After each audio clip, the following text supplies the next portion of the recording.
Hey Stephanie, I saw your post on Facebook and this is my response. I'm at a children's museum, so I am going to warn you there may be background noise or screaming.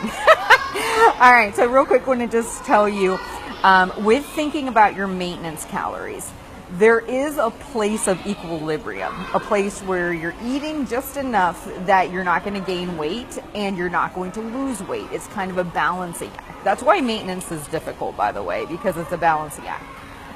If you are wearing some kind of a device and it's giving you a readout of how many calories you're, say, burning in a day with all of your typical movement and activity, that would be the number I would shoot for. So all you would have to do is go into like a MyFitnessPal or whatever device or whatever tracking tool you're using and simply adjust your calories to the maintenance level calories. So when I go based off my Fitbit, I typically find I'm somewhere between 2,200 all the way up to 2,600 for the most part. And so if I were going to do this, I would probably set that number at 2,200. But realizing there's going to be some wiggle room, a couple hundred calories either direction. It's not one consistent number all the time.